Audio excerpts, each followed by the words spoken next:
ಎಲ್ಲರಿಗೂ ನಮಸ್ಕಾರ. ಭಗವದ್ಗೀತೆಯ ಇಂದಿನ ಸಂಚಿಕೆಗೆ ತಮ್ಮೆಲ್ಲರಿಗೂ ಸ್ವಾಗತ.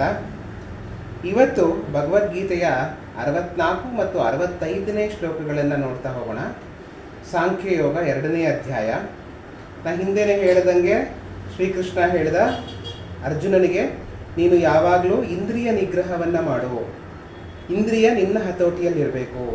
ನೀನು ಇಂದ್ರಿಯಗಳ ಹತೋಟಿಯಲ್ಲಿ ಹೋದಾಗ ಅಲ್ಲಿಂದ ನಿನ್ನ ಬುದ್ಧಿ ನಾಶ ಆಗಿ ಬುದ್ಧಿ ಭ್ರಮಣೆಯಾಗಿ ನಾಶ ಹೊಂದಿಬಿಡ್ತೀಯ. ಆ ಒಂದು ಬುದ್ಧಿನಾಶದಿಂದನೇ ಈ ಯುದ್ಧಕ್ಕೆ ನಾವು ನಿಂತಿರೋದು. ಆದ್ದರಿಂದ ನಿನ್ನ ಇಂದ್ರಿಯ ಯಾವಾಗಲೂ ನಿನ್ನ ಹತೋಟಿಯಲ್ಲಿರಬೇಕು ಅಂತ ಶ್ರೀಕೃಷ್ಣ ಹೇಳ್ದ. ಅದನ್ನೇ ಮುಂದುವರಿಸ್ತಾ 64ನೇ ಶ್ಲೋಕದಲ್ಲಿ ಹೇಳ್ತಾರೆ, ರಾಗದ್ವೇಷ ವಿಯುಕ್ತೇಸ್ತು ವಿಷಯಾನಿಂದ್ರಿಯೈಶ್ಚರನ್ ಆತ್ಮವಶ್ಯೈ ವಿಧೇಯಾತ್ಮ ಪ್ರಸಾದಮಧಿಗಚ್ಚತಿ ಅಂತ ಶ್ರೀಕೃಷ್ಣ ಹೇಳ್ತಾನೆ.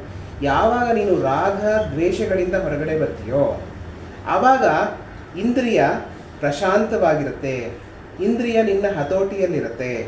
ಆವಾಗ ನಿನ್ನ ಮನಸ್ಸು ಪ್ರಶಾಂತವಾಗತ್ತೆ. ರಾಗದ್ವೇಷಗಳೇ ಮನಸ್ಸನ್ನು ಕದಡಕ್ಕೆ ಒಂದು ಅವಕಾಶವನ್ನು ಮಾಡಿಕೊಡೋದು. ಯಾರ ಬಗ್ಗೆನೂ ಒಂದು ಪ್ರೀತಿಯನ್ನಾಗಲಿ ಅತಿಯಾದ ಪ್ರೀತಿಯನ್ನಾಗಲಿ ಅತಿಯಾದ ದ್ವೇಷವನ್ನಾಗಲಿ ಇಟ್ಕೋಬೇಡ. ಅವರನ್ನು ಅತಿಯಾಗಿ ದ್ವೇಷಿಸಬೇಡ. ಬಿಟ್ಬಿಡು. ಅವರು ತುಂಬ ನಿನಗೆ ತೊಂದರೆ ಮಾಡಿದ್ದಾರೆ ಅಂದರೆ ಬಿಟ್ಬಿಡು. ಅವರನ್ನು ದ್ವೇಷಿಸಕ್ಕೆ ಹೋಗಬೇಡ.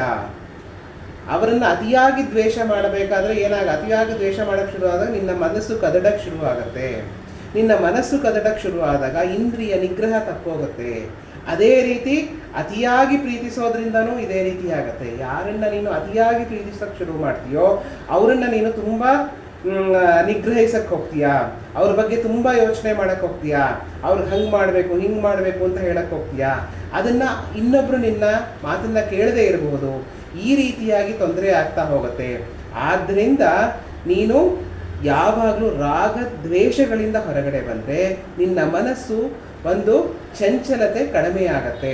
ನಿನ್ನ ಮನಸ್ಸು ಚಂಚಲತೆ ಕಡಿಮೆಯಾದಾಗ ನಿನ್ನ ಇಂದ್ರಿಯ ನಿನ್ನ ಹತೋಟಿಯಲ್ಲಿರುತ್ತೆ ಅಂತ ಶ್ರೀಕೃಷ್ಣ ಹೇಳ್ತಾನೆ. ಅಂದರೆ ಹಿಂದೆನೇ ಹೇಳಿದಂಗೆ ಶ್ರೀಕೃಷ್ಣ ಇಂದ್ರಿಯ ನಿಗ್ರಹನೂ ಮಾಡೋದು ಹೇಗೆ ಅಂತಾನೂ ಹೇಳ್ತಾ ಇದ್ದಾರೆ. ಈಗ ಅದನ್ನೇ 65ನೇ ಶ್ಲೋಕದಲ್ಲಿ ಪ್ರಸಾದೇ ಸರ್ವ ದುಃಖಾನಾಂ ಹಾನಿರಸ್ಯೋಪಜಾಯತೆ ಪ್ರಸನ್ನ ಚೇತಸೋ ಹ್ಯಾಶು ಬುದ್ಧಿ ಪರ್ಯವಶಿಷ್ಯತೆ ಅಂತ ಶ್ರೀಕೃಷ್ಣ ಹೇಳ್ತಾನೆ.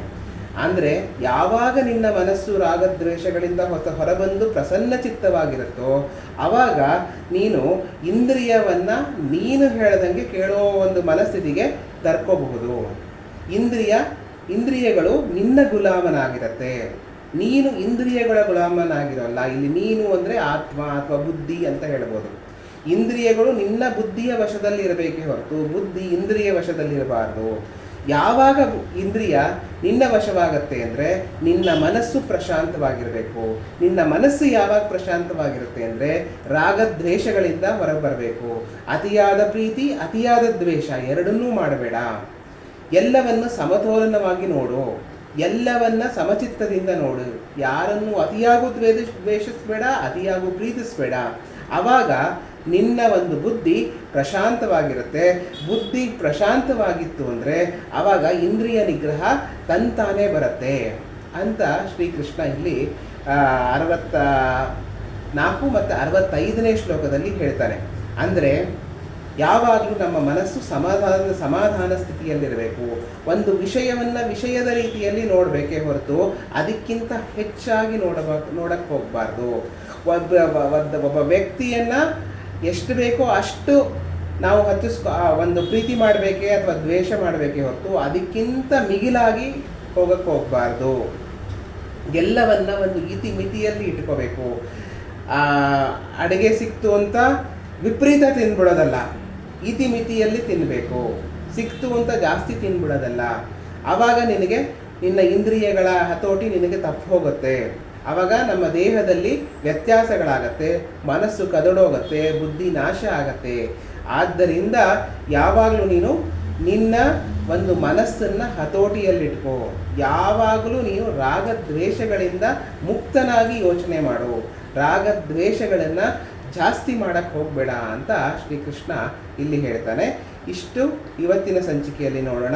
ಮುಂದಿನದನ್ನು ನಾಳೆ ಸಂಚಿಕೆಯಲ್ಲಿ ನೋಡೋಣ. ಎಲ್ಲರಿಗೂ ನಮಸ್ಕಾರ.